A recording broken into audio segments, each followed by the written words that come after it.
If you have a true scary story you'd like to send my way, go to astheravendreams.com and click the button to do so.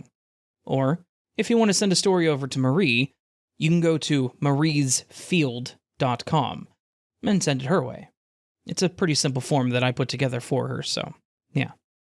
Enjoy.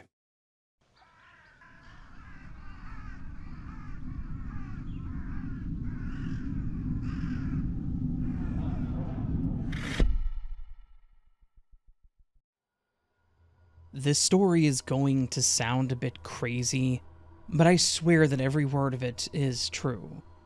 This happened 2 years ago, during spring of 2022, when my buddies and I decided to go on a hike at a nature preserve. I don't want to give up where I live or where this happened. It was just in a very heavily wooded part of the country. Let's say that.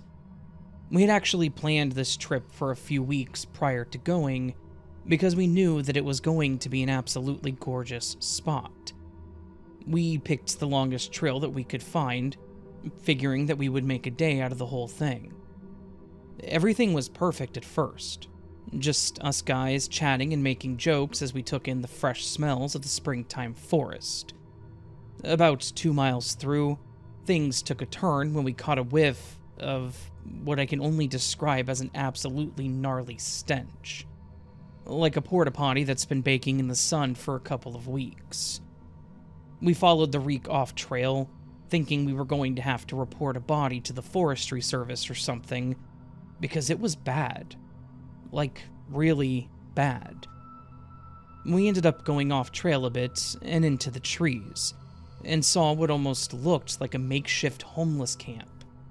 Now, I have a full understanding that when people are homeless, living in the woods, hygiene isn't a top priority.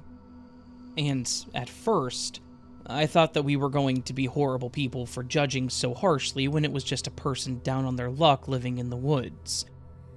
But almost as if he read my mind, my buddy Kyle said something to the effect of, "Nah, that's not just BO. That smells like something is actually dead." We all kind of agreed, and I made a comment about turning back. But Kyle mentioned that we should at least go check it out, to make sure so we could properly report it. I think he was just morbidly curious, but what do I know? Anyways, we made the short trek over to the camp, and when we got to the actual tents, we quickly figured out what the stench was coming from. There was what looked like meat, I guess. It was definitely some kind of flesh, though what animal it came from was anyone's guess. It was all hanging in one of the tents with flies buzzing around it. I swear a dozen rats ran out of that damn tent as we approached. The smell was overwhelming as we got closer, but to the best of what we could see, it was just the hanging meat that was decaying, and there wasn't anyone around. That was good enough for me. I told them that I had to get away before I puked, and the other two agreed. When we turned to leave, we all saw who I'm going to assume was the owner of this little camp. There was a rather hefty man wearing a bright yellow sundress, with his hair and beard matted like he'd been sleeping out there for the last decade, and standing there barefoot in the middle of a grassy patch. In one hand, he was holding an old bucket, which I have no idea what that contained, and in the other hand, he was holding an old rusted machete. He was just standing there staring at us with this grin on his face, and he started laughing as we all turned to look at him. He cackles and follows up with, "I haven't had visitors in a while. Good, I was running low on food." Yeah, this guy just referred to us as food. Next thing we know, he starts walking towards us, with this pretty little sundress swaying in the wind as he took the steps.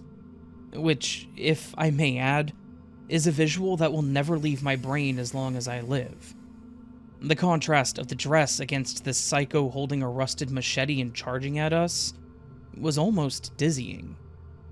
I have never booked it faster in my life.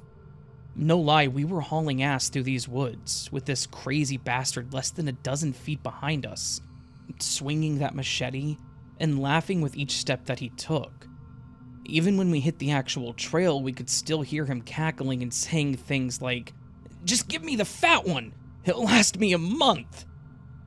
I think that I was the fat one between the three of us, in this case, and that made the whole thing so much worse. By the time we stopped running, and were sure that he was no longer chasing us, we were miles from the trailhead.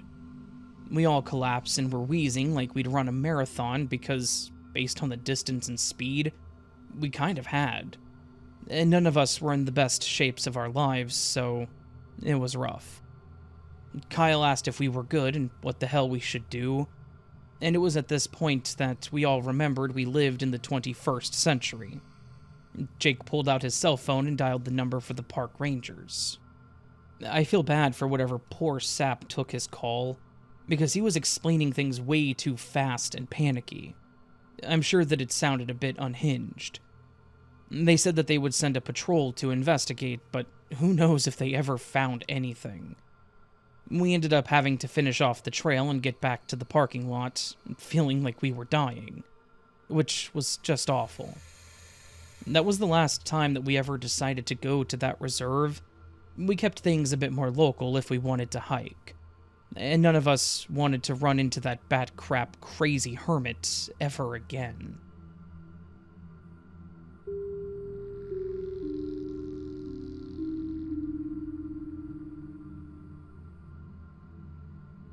Hey there. This was something that happened to me back when I was a kid, but I'm still friends with the other person involved with this, so it stays fresh in my mind. When I was about 12 or 13, I went to my friend Katie's house for a sleepover. It was in late April. I know this because it was shortly after my birthday, which is on the 23rd, and I had brought my new makeup kit I got for my birthday. I had been friends with Katie for a while at this point, but I had never stayed overnight, so everything was a new experience. If you ever stayed at a friend's house as a kid for the first time, you'll understand the feeling I'm talking about. But we had a lot of fun. We were riding bikes out front in the driveway and the sidewalk in front of the house. As we rode around, I noticed there was an older lady in the yard across the street. She had been pacing around the yard, and every once in a while, I could hear her talking but couldn't make out what she said. She was carrying a couple of sticks, like she was cleaning up her yard, but I never saw her put them somewhere or grab more. She was carrying the same sticks around the whole time. At one point, we both stopped riding and went to get something to drink, so I asked about the lady. Katie shrugged, saying she didn't know much about her, but she thought she was just old and mean. She mentioned how she rode her bike on the sidewalk on the other side once, and how she just started yelling at her to go back to the other side of the road, so she just avoided her whenever she could. I took it as just that too, a mean old lady, and avoided eye contact. Later that night, Katie and I were hanging out in her room with her older sister. She was about 16, I believe. Something came up that made me mention the weird neighbor, so her sister decided to tell us about some rumors she supposedly heard. She told us about how one day she just went crazy and killed her husband, but she made it look like an accident, so she got away with it. Now, that house is haunted by her husband, which is why she was hardly in the house and walked around looking angry and crazy. It was one of those campfire scary stories, and little me was like, no way that happened, trying to act cool. But part of me thought it made sense. She was always outside, doing pretty much nothing. She looked crazy. She never wanted anyone to come near the house. What if it was real? But we continued with our night, moving past the scary story. Later that night, we were both on the bed sleeping, and I woke up for no apparent reason. It was one of those times where you wake up to roll over and just can't fall back asleep. I was now facing towards the room and looking at the window that was cracked open. It was already pretty warm, so we left it open, hoping the breeze that day would help cool down the room. As I stared out the window, I noticed something that wasn't making sense in my head. There was a streetlight down the way that lit up part of the road and the big oak tree in their yard, and I would think part of their yard as well, but there seemed to be a dark shadow near the window that was blocking the light. I'm going to remind you that I was still pretty young in this story, so my thought process wasn't the same as it is now as an adult. Not to mention, I was half awake. Anyways, I was trying to figure out why the light seemed to cut so abruptly, but only from the comfort of the bed. I stared at it for quite some time, squinting, turning my head, trying to focus on the shadow in order to figure out where it was coming from. I wore glasses, so I assumed part of the reason was because I couldn't see very well. So finally, I went to reach for my glasses, hoping that would help me focus a bit, when out of nowhere I heard, "Go back to bed!" It was a higher-pitched, raspy-sounding voice, and it honestly made me jump and let out a yelp. Between my reaction and, I'm sure, the disembodied voice, it woke Katie up and she looked at me confused. I didn't know what to say, but she asked me if someone was at the window. It wasn't long before her parents came into the room and turned on the light, asking what was wrong. We both explained what happened. Her dad left the room and her mom went to the window to check. We both got up to follow her mom and looked out the window. We could see someone walking away from the house, but I at least couldn't tell who it was. We then followed her mom to the front room and listened as her dad mentioned it was the lady across the street. She was angrily mumbling something but never stopped. She didn't run away, just slowly walked back across the street. They told us we were okay, and if we wanted, we could camp out in the living room. My heart was still racing, and I could tell Katie was still a bit scared and confused, so we agreed. We got to put on a movie and fell back asleep. The next day was normal. We got up, Katie asked me what happened, and I explained it all again. Then, when her parents got up, we explained what we saw and heard. They both agreed it was weird, but her parents said she was harmless, just not all there mentally, and kind of dropped it. They also denied the stories Katie's sister told us and said they would have a talk with her about it. Oops. The next time I went to Katie's place, she had thick curtains on her windows, and she wasn't allowed to have the window open at night. It had to remain locked. She said they never learned why she did it, but it appears to not have happened again, or at least no one ever noticed. As a kid, that was pretty terrifying to me, and not knowing why she was just watching us sleep just compounded to the bizarre situation. I was just thankful my room at home was on the second floor. No crazy old ladies watching me from home.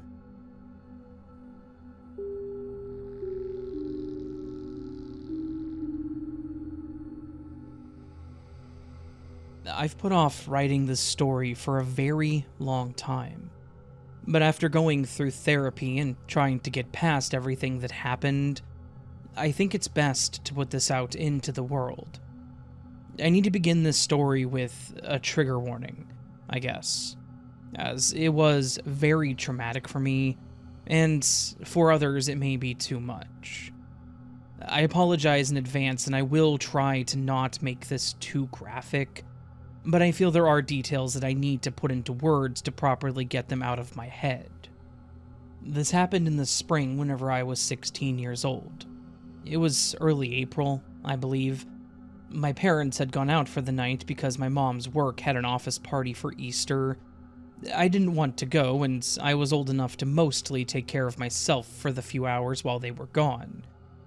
We lived in a pretty unassuming neighborhood here in Minnesota. One where you would never expect anything to go wrong, really. The afternoon/evenings started off as anyone would expect. I got home and my dad was already home, and he told me about the office party they were going to. I mentioned wanting to stay home, and he said that that was fine. My mom got home and they dressed for the get-together. I made some pizza rolls for myself for dinner because that's what I wanted. Come around 5:30, they told me to be good, that they would be home around 10:30 or so. And that was that. After they left, I watched some TV and went upstairs to do my homework and called a friend of mine to ask him some questions about the assignment. Everything went perfectly normal, until around 7 p.m. or so, when I heard a thud from downstairs. Being a dumb kid, I didn't think much of it at first. I figured it was something falling off the pantry shelf in the kitchen or something. But then I heard the thud again, and then again. And then I heard the unmistakable sound of a door swinging open and slamming into the wall. It took me a second or two to understand what had just happened, but it quickly clicked that someone had kicked the door downstairs open. My heart immediately dropped to my stomach as it set in that someone had just broken into my house. I grabbed the home phone off of my desk, but when I hit the button, there was no dial tone. I hit it a few more times, just thinking that something was wrong with the phone itself. I now know that it wasn't working because the guy that had broke in had cut the outside line. It was in a box that was on the side of the house and was easily accessible, and he had taken a knife to it. This is when the panic really set in, because I didn't know what to do. I couldn't call 911, I couldn't call my parents, and I was upstairs away from pretty much every exit. I immediately thought about where I would be safest, and my brain told me that my parents' room had a lock on the door, and that would be the best place to go. I slowly opened my door and then ran across the hall to their room, shutting and locking the door. I just stood there on the other side of the door for a moment, trying to breathe as quietly as I could, thinking that this would all be over soon, until I heard the man's footsteps coming up the stairs. I heard him open the door down the hall, the bathroom, my room, the closet, until he got to the door of my parents' room. He grabbed the handle and turned it, but the lock held it in place. I then heard him shout down the stairs, "Hey, this one's locked," and then heard a voice respond, "You said they weren't home. Is there someone in there?" I guess that this was an epiphany for him, because he jiggled the handle harder and said, "Hey, if there's someone in there, you need to come out, and we won't hurt you." Yeah, because I was going to believe a man that had kicked in our front door. I just stood there panicking, thinking that he was going to break in and kill me, that I was going to die. This is the point where I looked around for anything to protect me, and I saw my dad's gun. It was a standard Remington Model 7, one that I had actually fired before. While we had never actually gone hunting, my dad had taken me shooting before, and he taught me how to use it. He wasn't a gun enthusiast or anything, but he wanted to teach me how to handle a firearm. Training, which I now have to say probably saved my life. I grabbed the rifle and steadied myself, and then yelled, "I have a gun, and I will shoot if you come through that door," in the most threatening way that a 16-year-old could. I was hoping that just hearing this would make him stop, that he would hear the word gun and leave. But it didn't work. I heard him kick the door once, trying to break it in, and then a second time, and at that point, I knew what was about to happen. I hit the safety and took a deep breath. I could feel my eyes starting to fill with tears because I really did not want to be in this situation. I yelled again, "Stop! I will shoot you!" I could feel myself trembling as he kicked the door a third time and the lock gave out. The next few moments felt like slow motion. The door swung open. I saw the silhouette of the man on the other side being lit by the hallway light, and as soon as I saw him, I pulled the trigger. I didn't want this to be what happened. but there was nothing more I could do to get out of this situation. I had to defend myself. I've been told that a million times by a dozen different people, but I will never forget that moment. My aim and his stance in the door was, apparently, the perfect matchup. I shot this man in the neck, slightly left of center in the throat. I won't say that my intent was to kill him, but when you're aiming at a target that you really can't see, you aim as best as you can and pull the trigger when you have the shot. I could see this man reach for his neck and immediately slump down lifeless. Like I mentioned, I won't go into too much detail, but with the amount of blood and damage that the rifle did to him, there was literally no way that he would have survived. The sound he made when he fell was enough to make me want to vomit. I saw the color drain from him and his eyes go lifeless. This is an image that I have never been able to get out of my head, because it's a constant reminder that I had ended a life as dynamic and real as mine. This person had a childhood, probably had friends out there that were expecting to see him again someday. For some reason, one thought that flashed into my mind that wouldn't leave was that he probably had a night just like this when he was a kid. He'd probably been left home at night while his parents went out and ate junk food and did his homework. And now he was dead, lying in my hallway. I had done that to him. Yes, he had broken in, he'd been trying to get to me to do God knows what, but I was the one that pulled the trigger.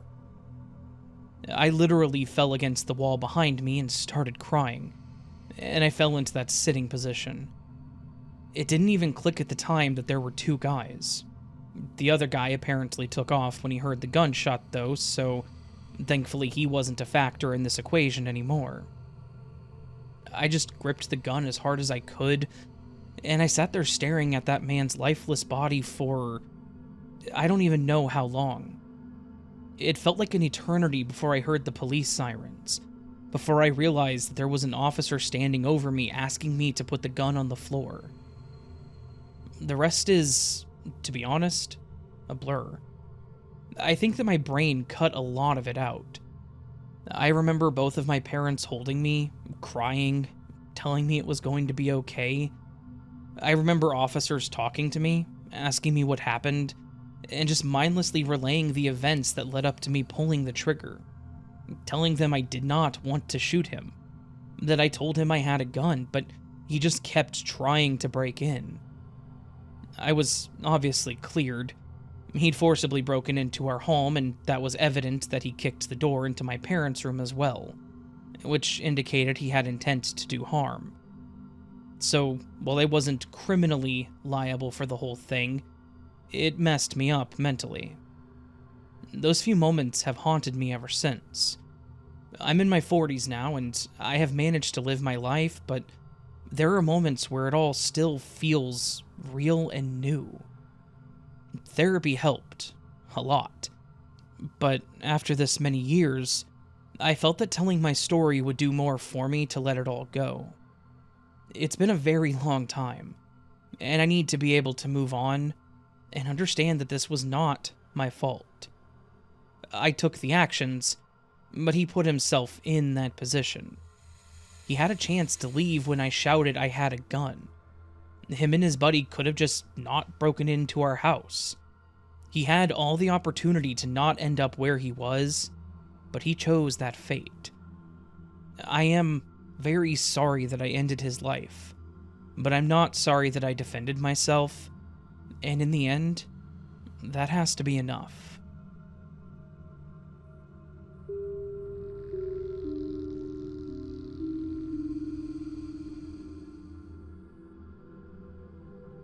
I have a weird and creepy story that happened in the spring of 2013 to my then girlfriend, now wife, Jess and I.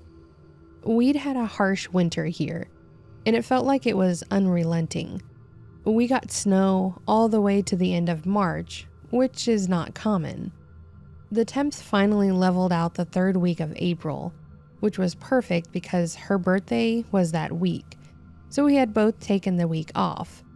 She was getting stir crazy. She's a nature buff, and she was sick of being pent up in our apartment, so we had planned a little camping trip that week. We didn't have a lot of money, but we had enough to make this trip work, and that was all that mattered. We packed up our camping gear and took a trip to a national forest that was a few hours away from home, one that we'd actually spent time in before. We found a quiet little campground not too far off the interstate. It was a gorgeous little area that was surrounded by trees that were just starting to bud out. And because the weather had been so stupid, it wasn't busy at all.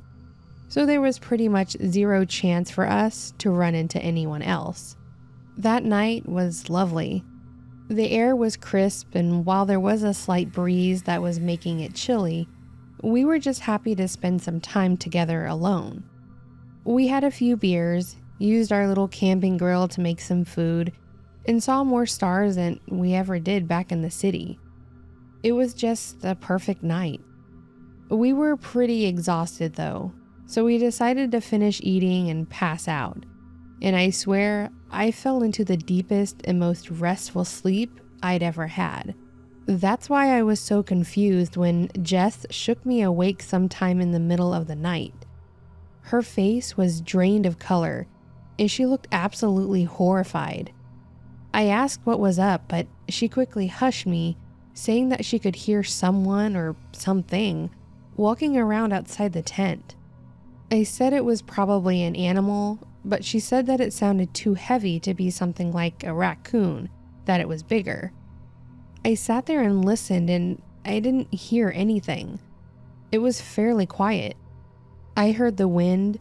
I heard what sounded like rain starting to patter on the tent top, but I didn't hear any steps or anything. We both sat there, her looking terrified, me confused, and after a few minutes, I told her that it was probably gone.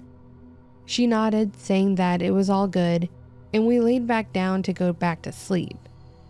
I had trouble falling back asleep, but she passed out pretty much right away.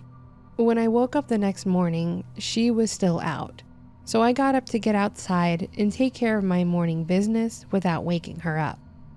I opened up the tent door to step out and immediately saw something that bothered me. A bone. The sight of a bone out in the wild wasn't a big deal, but this thing was clean, like completely washed and bleached. That in and of itself was creepy, but then I actually stepped out and realized it wasn't the only one.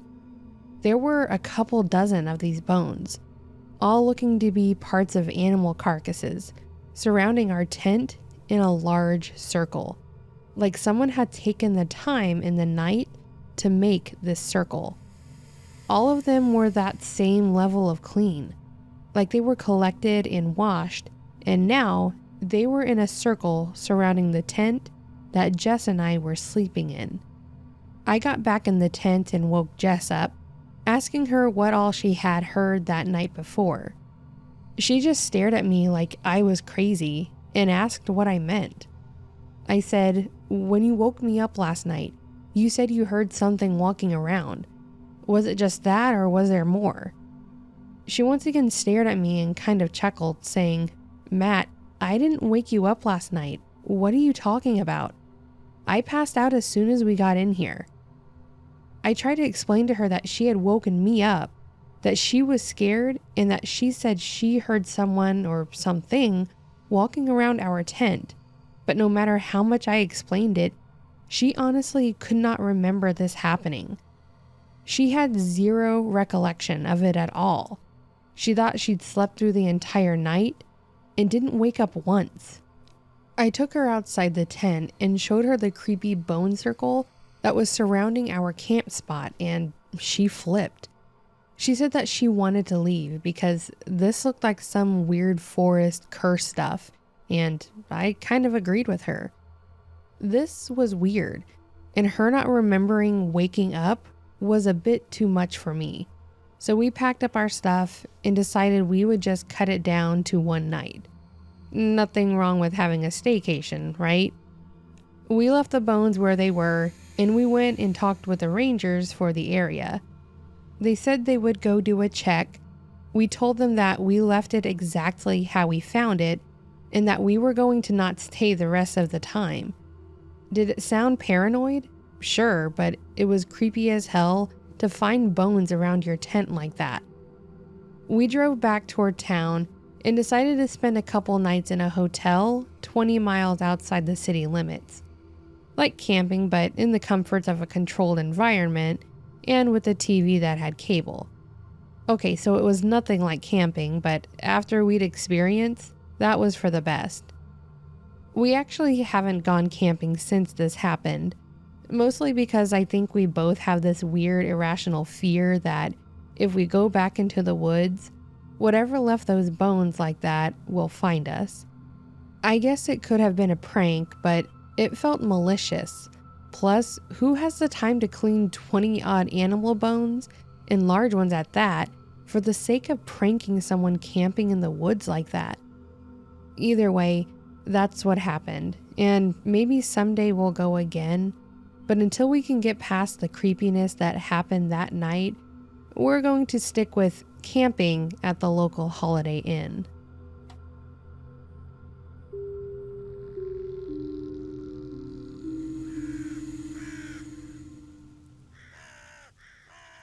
So, that, my friends, was a collection of some scary spring stories, obviously featuring the always lovely Marie, my other half, if you will. Very lovely person she is, and I'm not saying that because she told me I had to, I'm saying that because I genuinely mean it. Anyways, some good scary stories here, fantastic stories for this collection. The third one, obviously, being very, I'm not gonna lie, very hard to read. But understandable why that would affect the person who chose to remain anonymous and why they would want to tell their story. It's a rough situation and not one that I think anyone would ever want to be in, so yeah. Thank you to everyone who submitted their stories to me or let me use their stories from other places. It is always appreciated, and without you all, well, this video wouldn't exist, obviously. So, I mean, I guess I could write the stories, but they wouldn't be anywhere near as interesting or, well, they wouldn't be as interesting. They'd all be about the same thing. I don't have any, like, true scary events. It wouldn't work out. I'd have to go put myself into scary events, and it would be like, this last week in the spring of 2024, I was just randomly out bungee jumping, and, yeah, you get the point. It's a silly point to be made, sorry. Hopefully you all enjoyed these stories. If you did, please do hit that thumbs up button, as it does help tremendously. You can also submit to the channel if you are new. Submit? You can also subscribe to the channel if you're new and would like to hear more content like this. You can also go over to Marie's Field of Nightmares, who is linked down below. Again, my lovely other half. She does very similar stories to what I do, so. She is also a true scary narrator. Scary story narrator, whatever. You can submit stories to me or her as theravendreams.com, mariesfield.com. Both of them are fairly simple websites. Have a lot of stuff on them. So. Comment. Leave me a comment if you're feeling like you want to do so. I would appreciate it. I'd love to chat with you and just say hi and see how you're doing. Yeah. I'm trying to think of stuff to talk about, but my brain is foggy because my allergies are kicking my back end, and it's just causing me to have a lot of problems today mentally. I am mentally fogged up. Probably because I am physically, in my sinuses clogged up. And my eyes, I don't know, has anyone else... Okay, random thought. Anyone else who has really bad spring seasonal allergies... In the US, obviously, it's spring, so... If you're not in spring parts of the world, then it won't apply to you here. But anyone else that has really bad, spring allergies, like tree and grass pollen... I'm really badly allergic to a lot of trees, and mulberry and blackberry... Not blackberry. Whatever. Mulberry for sure. Cottonwood too, but I don't think cottonwoods are sporing. But regardless, I'm really bad about trees and grass pollens. And then whenever ragweed pollen hits too, I'll die then as well. But as anyone else that has really bad spring pollen allergies, like, is it hitting your eyes more this year? Because I feel like I'm waking up every morning with my eyes, like, swollen. And just throughout the day, I am having to use, like, allergy drops to help them. And it sucks. Because these allergy drops hurt. Like, they're actually, like, they sting. But, I'm just, like, I feel like my allergies are kicking, whatever I'm trying to say. They're affecting my eyes more this year. It's really bad. But anyways, regardless. Join Patreon memberships, get early access to content like this, or more content depending on what you sign up for and how you sign up, blah, blah, blah. But answer the allergy question if you have allergies. But that's the end of my rambling. Hope you're having a beautiful day and a beautiful week so far. Hope I do see you again here very soon. But till then, remember, you are loved, you are valid, you are important, you are the best you that you can be. Do not forget it. Do not let anyone tell you otherwise. And of course, my friend, until I see you again, much love and sleep well.